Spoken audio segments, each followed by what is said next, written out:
نحمده ونصلي على رسوله الكريم اعوذ باللہ من الشیطان الرجیم بسم اللہ الرحمن الرحیم۔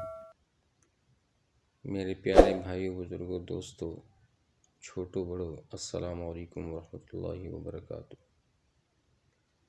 آج کی ایک نئی ویڈیو کے ساتھ فیاض الدین حاضر ہے۔ آج کا عنوان ہے دینی مسائل کے بارے میں، اور مسائل کے بارے میں یہ حکم ہے کہ جو لوگ قرآن کی ایک آیت سیکھتے ہیں تو ان کو ایک آیت کے بدلے میں 100 رکعت نفل کا اجر ملتا ہے۔ اگر کوئی بندہ علم کا ایک باب سیکھتا ہے تو اسے کیا ملتا ہے؟ علم کے ایک باب سیکھنے سے اس کو 1000 رکعت نفل سے زیادہ اجر ملتا ہے۔ ٹھیک ہے نا جی؟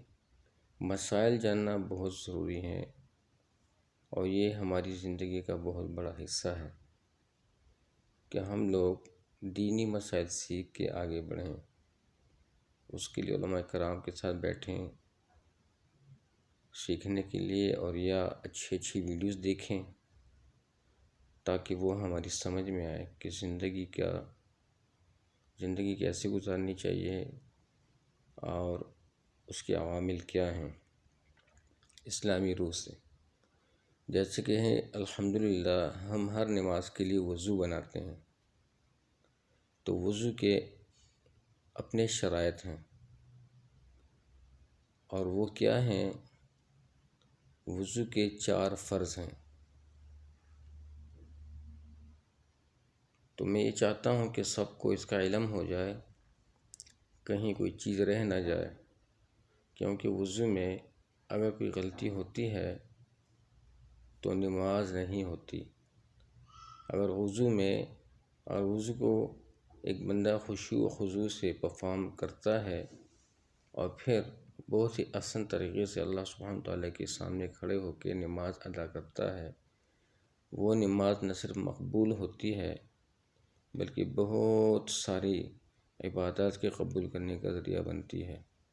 اللہ سبحانہ تعالیٰ نیتوں کو بہتر جانتے ہیں، وہ اپنے بندوں کے ساتھ بہت کرم والا معاملہ کرتا ہے۔ تو آپ صلی اللہ علیہ وسلم نے وضو کے 4 فرائض بتائے۔ تو وضو کا جو پہلا فرض ہے وہ چہرہ اپنے حدود تک دھونا ہے، یعنی کہ یہ چہرہ ہے اپنے حدود تک دھونا، یہ فرض ہے۔ اور اس کا حد کیا ہے؟ اس کا حد یہ ہے کہ یہ جو ہے یہاں سے لے کے ماتھے کے اوپر والے حصے سے لے کے یہاں تک، یہ جو ہڈی ہے، اور کان کی یہ کن پٹی سے لے کے اس کن پٹی تک، یہ پورا حصہ جو ہے یہ بالکل بھیگا ہوا ہو، اس میں بال جتنی جگہ بھی خشک نہ رہے، یہ وضو کا پہلا فرض ہے۔ اگر اس میں کہیں پہ بال جتنی جگہ خالی رہتی ہے تو پھر وضو نہیں بنتا اور نماز یا عبادات نہیں ہوتی۔ تو اس چیز کا میرے بہن بھائیو بہت ہی خیال رکھیے گا، بہت ہی زیادہ، کیونکہ آپ صبح سویرے اٹھتے ہو اور نماز کی تیاری کرتے ہو، تو نماز کی تیاری سے پہلے فرض وضو کیا جاتا ہے، اور اس کے وضو کے فرائض کا بہت ہی خیال رکھا جانا چاہیے، تاکہ کسی بھی قسم کی پریشانی سے بچا جا سکے، تاکہ اللہ کے ہاں وہ ہمارا عمل جو ہے وہ مقبول ہو۔ تو یہ تو تھا پہلا فرض۔ دوسرا فرض جو ہے، یہ جو بازو ہے، بازو کو انگلی کے ناخن سے لے کے کوہنی سمیت، جو اس کی حد ہے کوہنی سمیت، کوہنیوں تک نہیں بلکہ کوہنیوں سمیت پورا بازو دھونا، دونوں بازو دھونے، یہ دوسرا فرض ہے۔ ٹھیک ہے نا جی؟ یعنی کہ انگلی کے ناخن سے لے کے کوہنی تک، بازو کی جو کوہنی ہوتی ہے دونوں بازوؤں کی، وہاں تک دونوں بازوؤں کو دھونا، یہ فرض ہے۔ ٹھیک ہے جی؟ اور وضو کا جو تیسرا فرض ہے وہ سر کا 1/4 حصہ مسح کرنا جو ہے فرض ہے۔ اپنے سر کا چوتھائی حصہ جو ہے اس کا مسح کرنا یہ وضو کا تیسرا فرض ہے، ٹھیک ہے نا جی، امید ہے یاد رہے گا۔ اور وضو کا جو چوتھا فرض ہے وہ جو دونوں پاؤں ہیں وہ گٹوں سمیت دھونے ہیں، گٹوں سمیت، گٹوں تک نہیں بلکہ گٹوں سمیت دھونے ہیں۔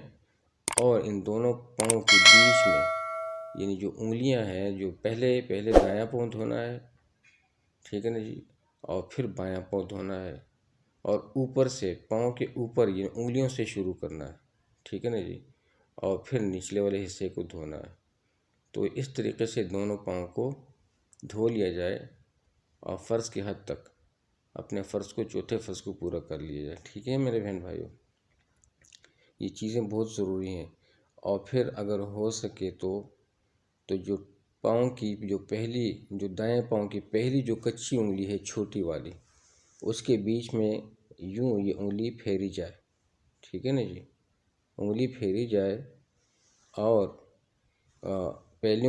پہلی جوڑ کے بیچ میں انگلی پھیری جائے، دوسری، تیسری، چوتھی، پانچویں، پھر اسی طرح مسلسل دوسرے پاؤں میں، جو بایاں پاؤں جب آپ دھوتے ہیں تو اسی پہلے انگوٹھے کے بیچ میں جو خلا ہوتی ہے دو انگلیوں کے بیچ میں، اس میں مسح کیا جائے، ٹھیک ہے جی، تو یہ بہتر ہے تاکہ کوئی بال جتنی جگہ خشک نہ رہے۔ اکثر یہ چیچی انگلی جو ہوتی ہے اس کے دونوں اور بڑی انگلی کے بیچ میں جو فاصلہ ہوتا ہے وہ جگہ خشک رہنے کا خدشہ ہوتا ہے، تو لہٰذا اس کے بیچ میں یہ کچی انگلی جو چیچی انگلی ہوتی ہے اس سے مسح، یعنی کہ دائیں سے شروع کر کے بائیں طرف جانا، ٹھیک ہے نا جی۔ تو یہ وضو کے 4 فرائض ہیں، امید ہے یاد رہے گا، یعنی کہ چہرے کو اپنی حدود تک دھونا، ٹھیک ہے نا، یہ پہلا فرض ہے۔ بازوؤں کو کوہنیوں سمیت دھونا، دونوں بازوؤں کو، یہ دوسرا فرض ہے۔ اور اپنے سر کا چوتھائی حصہ مسح کرنا، یہ تیسرا فرض ہے۔ اور دونوں پاؤں کو ٹخنوں سمیت دھونا۔ امید ہے کہ یاد ہو گیا ہوگا اور ذہن نشین یہ چیز ہوگی، اور یہ چیز صرف اپنے تک محدود نہ رکھیے گا بلکہ جتنے بھی ہمارے گھر کے بچے ہیں، بڑے ہیں، چھوٹے ہیں، اگر کسی کا علم میں نہیں ہے تو ان مسائل کو چھیڑا جائے اور مسائل کو بیان کیا جائے، ٹھیک ہے۔ اگر آپ کسی کو یہ سکھاتے ہیں اللہ پاک کے فضل و کرم سے تو یہ علم کا ایک باب ہے تو 1000 رکعت نفل سے زیادہ افضل ہے، ٹھیک ہے نا جی۔ اس طریقے سے پھر غسل کے فرائض، نماز کے فرائض، تو یہ ساری چیزیں جو ہیں اللہ کا پاک کے فضل و کرم سے ہم نے آہستہ آہستہ سیکھنی ہیں اور دوسروں تک پہنچانی ہیں، ٹھیک ہے نا جی۔ تو اللہ تعالیٰ آپ سب لوگوں کو بہت خوش آباد رکھے۔ تو بس یہ ویڈیو جو ہے اس طرح اچھے کامنٹس بھی کرتے رہیے گا تاکہ کم از کم میری حوصلہ افزائی ہو سکے۔ اس چینل پہ چونکہ میں نیا ہوں اور کوئی طریقہ بھی ہمیں نہیں آتا کہ کس طریقے سے چلنا پڑتا ہے، شاید آپ لوگوں کی مزاج کی ویڈیو ہے یا نہیں ہے، لیکن اللہ کریم سے دعا ہے کہ اللہ پاک آپ لوگوں کو بھی خوش آباد رکھے اور سارے مسلمانوں کو بھی اللہ ہم سب کو دین پر استقامت دے۔ چینل کو سبسکرائب کرنا نہ بھولیے گا تاکہ ہماری ہر آنے والی ویڈیو جو ہے نئی ویڈیو جو ہے تاکہ آپ لوگوں کو بر وقت مل سکے۔ تو یہ تو ماشاءاللہ آپ لوگوں کو یاد ہوگا اور آپ لوگوں کی انکریج کرنے سے ہی اللہ پاک کے فضل و کرم سے ہم آگے بڑھیں گے۔